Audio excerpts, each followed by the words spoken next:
Top 5 non technical questions. अगर तुमने ये वीडियो देख ली तो मोस्टली तुम सारे इंटरव्यूज का non technical part easily clear कर दोगे, इजीली, सच बता रहा हूँ। ध्यान से सुनना, कुछ नहीं, बस अपने कॉपी लेके बैठ जाओ एंड पेन भी ले लेना, वरना फिर कॉपी लेके क्या होगा, ठीक है।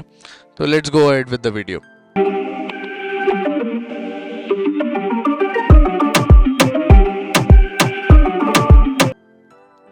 भाई सबसे पहले तो यार कैसे आंसर करते हैं, ये जो बी ऑनेस्ट एंड नेचुरल है ना, ये अवॉइड फेक और ओवरली मेमोराइज्ड आंसर्स, ये बहुत ज़्यादा ज़रूरी है। बट ऑनेस्ट ज़्यादा होने की भी ज़रूरत नहीं है, लेकिन फेक और ओवरली मेमोराइज्ड ये बहुत ज़्यादा ज़रूरी है। फेक मत लगना, ठीक है। ओवर मेमोराइज्ड आंसर करोगे ना तो दिक्कत होगी, तो ये बहुत ज़्यादा ज़रूरी, ये नहीं होना है। Maintain calm, pace and proper clarity. Clarity important है। तुम्हारी इंग्लिश कैसी भी हो, अगर तुम क्लियर भाषा में बोलोगे तो तुम्हारे अच्छे आंसर लगेंगे। Keep answer short and structure, bore मत करो आंसर से अपने, ठीक है। शो पॉजिटिव एटीट्यूड, इसका मतलब हमेशा स्माइल रखो। मेंटेन आई कांटेक्ट, आंख में आंख डाल के अच्छे से बात करो, ठीक है। थिंक बिफोर यू स्पीक, पहले सवाल सुनो फिर बोलो, ठीक है। Now let's move ahead. सबसे पहला सवाल, जो सबसे जरूरी सवाल है किसी भी इंटरव्यू का, tell me something about yourself. ये सवाल तुमसे हर बच्चे से पूछा जाता है जब वो इंटरव्यू में जाता है। सैल्यूटेशन से स्टार्ट होता है। Sir, first of all thank you so much for giving me this wonderful opportunity to introduce myself. My name is Ojas Lala. I come from Jaipur, Rajasthan, also known as pink city of India. I am currently 19 years old। Example दे रहा हूँ मैं, सच में 19 साल का नहीं हूँ, ठीक है, ठीक है। ये सब बताओगे तुम, फिर तुम बताओगे अपना educational background. Like I come from CBSE board, ठीक है। I scored 83% in my class 10th and I scored 91% in my class 12th with 83 in PCM and XYZ in my English, ऐसा ऐसा। I come from a nuclear family consisting of 4 members। फिर अपने family के बारे में बताओगे। Nuclear family बोलोगे अगर तुम 3-4 लोग की फैमिली हो, जैसे मॉम डैड, अगर कोई बड़ा भाई बहन है तो उनके बारे में बताओगे, छोटी बहन है उनके बारे में बताओगे। अगर दादा दादी आ जाते हैं या फैमिली में और कोई भी घर पे रहता है तो फिर तुम जॉइंट फैमिली बोलोगे। अब फिर अपनी हॉबीज़ के बारे में बताओगे। Sir, my hobbies are I love to play cricket. अब कम से कम यहाँ पे 3 हॉबीज़ बतानी है, लेकिन हॉबीज़ में मेक श्योर ये भी करना है कि अगर कोई भी क्रॉस क्वेश्चन पूछ लिया हॉबीज़ में तो you should be very well prepared. अब क्रिकेट में पूछ लिया कि स्विंग कैसे होती है, सीम पोजीशन क्या होती है, बैकवर्ड पॉइंट क्या होता है, गली पोजीशन क्या होती है, तो सब पता होना चाहिए, ठीक है।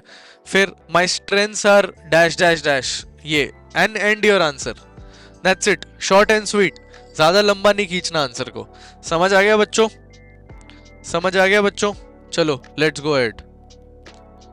अब why do you want to join merchant navy, ये बहुत पर्सनल क्वेश्चन है, इसमें सबका आंसर अलग होना चाहिए। They should have their own unique way. अब I come from a lower middle class background. I want to be responsible at a very young age. I want to provide financial stability, ठीक है। अब not a 9 to 5, इस ये point different लग रहा है, but इसको, ये पॉइंट ना बहुत तुम्हें कॉमन लग रहा है, बट इसको एक्सप्लेन करना आना चाहिए, क्योंकि वो तुम्हें सीधा खटक करके बोलेगा कि ये तो 24 घंटे की नौकरी है, 9 to 5 नहीं करना चाहता क्या? यहाँ भी फिक्स है, तुझे 4 बजे वॉच पे आना पड़ेगा, फिर तुझे 8 बजे ब्रेकफास्ट करने जाना पड़ेगा, फिर तुझे डेक पे जाना पड़ेगा। तो 9 to 5 नहीं है, तो 9 to क्या, सुबह 4 to लेके रात को 8 तक की जॉब है, ठीक है। तो इसमें तुम्हें अच्छे अपने खुद के पॉइंट्स बनाने पड़ेंगे, they should seem natural. And यहाँ पे तुम्हें ये मेक श्योर करना पड़ेगा कि तुम्हें पता है कि जहाज की नौकरी है कैसी, तो तुम्हें ये यहाँ पे जरूर बताना पड़ेगा कि तुम्हें पता है कि जहाज की नौकरी कैसी है। ये बहुत ज्यादा जरूरी है। अगर ये नहीं पता है तो तुम अच्छे से एक्सप्लेन नहीं कर पाओगे। समझ आ गया? समझ आ गया? बहुत बढ़िया।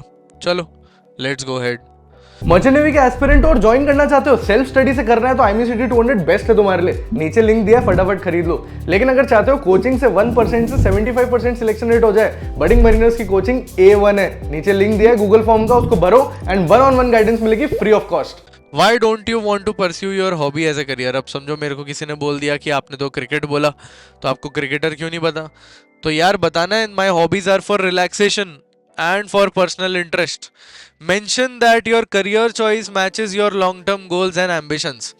अब बोलो कि मेरे को व्लॉग्स देखना पसंद है सी फेयरर्स के, ठीक है, तो आपके हॉबी करियर चॉइसेस से भी हो गए.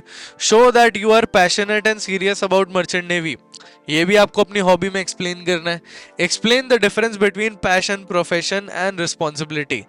यही चीजें हैं. Keep the answer mature, practical and career focused. आपको बार बार यही समझाना है कि सर करियर अलग है, मेरी हॉबी अलग है. मैं हॉबी अपने दिमाग को रिलैक्स करने के लिए करता हूँ, जैसे पेंटिंग हो गया, स्केचिंग हो गया, कुछ भी हो सकता है, रीडिंग बुक्स हो गया. एंड काम एक काम की तरह करते हैं. तो वही बात है, आपको इन्हीं तरीकों की चीजों को समझाना है. अगर आप ये चीजों को समझा पाते हो तो आप कर लोगे चीजों को tackle. Tell me about your strengths and weaknesses. Strengths में आप बता सकते हो कि effective communication skills, listening as well as speaking. अब आप समझ पाते हो, आप बोल पाते हो, आपने बहुत सारे कॉम्पिटिशन्स में पार्ट लिया है, अपने एक्सटेम्पोरे डिबेट कॉम्पिटिशन्स में पार्ट लिया है, आप ये बता सकते हो. Good amount of leadership experience and know how to accept my defeat gracefully. अब लीडरशिप स्किल्स में आप बता सकते हो कि मैंने अपनी टीम को लीड किया है, स्पोर्ट्स टीम को लीड किया है, excellent team player with good amount of self control. अब सबकी स्ट्रेंथ अलग अलग है, आपको खुद में आइडेंटिफाई करना है कि आपकी स्ट्रेंथ क्या है. जब मैंने 3 लिख दी तो इसका मतलब यही नहीं है कि आपको यही बोलनी है, आपको खुद के अंदर इंट्रोस्पेक्ट करना है और बताना है कि आपकी क्या है, ठीक है. Your strength should be related two qualities of a deck cadet. ये जरूर ध्यान रखना, जो डेक कैडेट की क्वालिटीज होनी चाहिए वो आपकी स्ट्रेंथ से थोड़ी मैच करे तो अच्छा होगा, ये ध्यान रखना. वीकनेसेस शुड भी थोड़ी सी पॉजिटिव, इसका भी ध्यान रखो. अगर थोड़ी उल्टी पड़ेगी, वीकनेसेस ऐसी बता दी जो तुम्हारे ही उल्टे पड़ जाए तो फिर दिक्कत हो जाएगी. वीकनेसेस ऐसी मत दे देना जो तुम्हारे सर पे आके पड़ जाए, पता चला तुम इंटरव्यू से ही बाहर कर दिया तुम्हें. अब responsibilities of a deck cadet, ये सबसे ज्यादा जरूरी, last but not the least, ये सबसे ज्यादा जरूरी क्वेश्चन है. Assisting officers in navigation and bridge watch keeping duties. मतलब आपकी जो सुबह 4 से 8 वाली वॉच होगी, यहाँ पे आप अपने चीफ ऑफिसर या थर्ड ऑफिसर को हेल्प करोगे, ठीक है. Learning cargo operations, safety procedures and ship maintenance, maintaining deck equipment and ensuring cleanliness of the vessel. अब इसका मतलब आपको ये समझना है कि डेक इक्विपमेंट्स कौन से होते हैं, ठीक है, और ensuring cleanliness of the vessel. अब जो भी बोला जाए आपके बोसन के थ्रू, आपके चीफ ऑफिसर के थ्रू आपको बताना है वो. Participating in mooring, anchoring and emergency drills on board.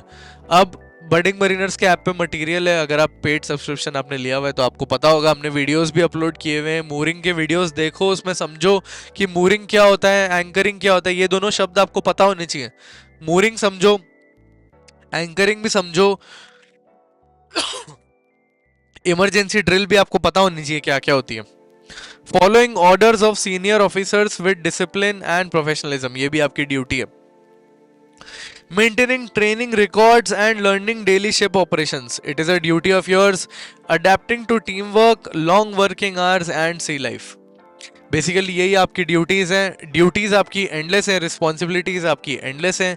यही क्वेश्चंस आपको आएंगे मोस्टली. अगर आपने इनका अच्छे से आंसर किया, you will have a good time and आप अच्छे से अपना इंटरव्यू क्लियर कर लोगे. This is how a mock interview is conducted. Maintain eye contact, sit properly, speak clearly, wear formal dress like he is, be honest, smile naturally, and don't interrupt when an interviewer is speaking. ठीक है, ज़्यादा tension मत लो, फटाफट से जो नीचे Google form दिया हुआ है उसको भर लो अगर मर्चेंट नेवी की प्रिपरेशन करनी है तो. एंड चैनल को करो subscribe. I will see you in the next video. Tata, bye bye.